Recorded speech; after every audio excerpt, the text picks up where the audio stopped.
Hello dears, എല്ലാവർക്കും ചെമ്പനീർ പൂവിന്റെ പുത്തൻ പ്രൊമോ വിശേഷങ്ങളിലേക്ക് സ്വാഗതം. അപ്പൊ ഇന്നത്തെ ഒരു പ്രൊമോയിൽ നമ്മുടെ ശ്രുതി പലിശക്ക് എടുക്കാൻ വേണ്ടി നമ്മുടെ ആന്റണിയുടെ അടുത്തേക്ക് വരിക കേട്ടോ. അപ്പൊ നമ്മുടെ അവിടെ ശരത്ത് ഉണ്ടാവും. ശരത്ത് നമ്മുടെ ശ്രുതിയെയും ആ ഒരു കൂട്ടുകാരെയും കാണുമ്പോൾ തന്നെ ഓടി ഒളിക്കുന്നൊക്കെ ഉണ്ട്. ലാസ്റ്റ് നമ്മുടെ ശ്രുതി ഇങ്ങനെ 1 ലക്ഷം രൂപ ചോദിക്കുന്നതും എല്ലാം നമ്മുടെ ശരത്ത് അവിടെ നിന്ന് ഒളിഞ്ഞു കേൾക്കുന്നുണ്ട്. അതിനുശേഷം ഇവർ പോയതിനു ശേഷം നമ്മുടെ ആന്റണി ചേട്ടനോട് ഇങ്ങനെ കാര്യങ്ങളൊക്കെ തിരക്കുമ്പോൾ ഇവർ ഇതിക്ക് മുമ്പും പണം എടുത്തിട്ടുണ്ടെന്നൊക്കെ ഉള്ള ഒരു ഹിസ്റ്ററി കിട്ടുന്നുണ്ട്. അപ്പൊ നമ്മുടെ ശരത്ത് ഇങ്ങനെ ആലോചിക്കുക, ഇവർക്ക് എന്തിനാണ് ഇത്രയും പണം ഇടയ്ക്കിടയ്ക്ക് മേടിക്കുന്നത് എന്നുള്ളൊരു സംശയം നമ്മുടെ ശരത്തിനുള്ളിൽ വരുന്നുണ്ട് കേട്ടോ. അതിന് പിന്നാലെ നമ്മുടെ രേവതി നമ്മുടെ വീട്ടിലേക്ക് നമ്മുടെ അമ്മയെ കാണാൻ, ലക്ഷ്മി അമ്മയെ കാണാൻ വരുവാട്ടോ. എന്നിട്ട് പറയുന്നുണ്ട്, അമ്മ എന്തിനാ അവിടെ വന്ന് അവിടുത്തെ അമ്മയുടെ വാലിരിക്കുന്ന കേൾക്കുന്നേ?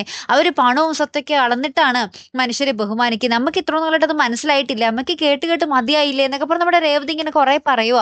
ആ സമയത്ത് നമ്മുടെ ശരത്ത് വരുന്നുണ്ട്. അപ്പൊ ശരത്ത് പറയുന്നുണ്ട്, ആഹാ നമുക്ക് സ്വർണവും പണമൊക്കെ കൊടുക്കാറുന്നല്ലോ അമ്മേ, നേരത്തെ പറഞ്ഞിരുന്നെങ്കിൽ ഞാൻ അതൊക്കെ റെഡിയാക്കുമായിരുന്നല്ലോ എന്ന് പറയുമ്പോൾ നമ്മുടെ രേവതി ചോദിക്കുന്നുണ്ട്, നീ ഇതൊക്കെ എങ്ങനെ റെഡിയാക്കും എന്ന് ചോദിക്കുമ്പോൾ നമ്മുടെ ശരത്ത് ആകപ്പാടെ പറഞ്ഞത് അബദ്ധമായി പോയല്ലോ എന്ന് ഓർത്തിരിക്കുന്ന ഒരു രംഗങ്ങളിൽ തന്നെയാണ് നമുക്ക് ഇന്നത്തെ ഒരു പ്രൊമോ അവസാനിക്കുന്നത്.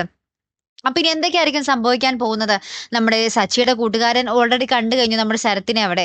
അപ്പൊ മിക്കവാറും അദ്ദേഹവും നമ്മുടെ സച്ചിയോട് സൂചിപ്പിക്കും. പിന്നെ നമ്മുടെ രേവതിയും എന്തെങ്കിലുമൊക്കെ ചോദ്യങ്ങൾ ചെയ്ത് വരുമ്പോൾ നമ്മുടെ ശരത്ത് സത്യങ്ങളൊക്കെ തുറന്ന് പറയേണ്ട അവസ്ഥ വരുമോ എന്നൊക്കെ തന്നെയായിട്ട് നമുക്ക് ഇനി കണ്ടറിയേണ്ടത്. പോരെ തന്നെ നമ്മുടെ ശ്രുതി ആ ഒരു പൊങ്കലിന് മുന്നേ ആരെയായിരിക്കും നമ്മുടെ ചന്ദ്രയ്ക്ക് മുന്നിൽ എത്തിക്കാൻ പോകുന്നത്, അല്ലേ? അപ്പൊ അതും നമുക്ക് നോക്കി തന്നെ കാണാം കേട്ടോ. അപ്പൊ അടുത്തൊരു വീഡിയോ വരുന്നത് വരയ്ക്കും ഗുഡ് ബൈ.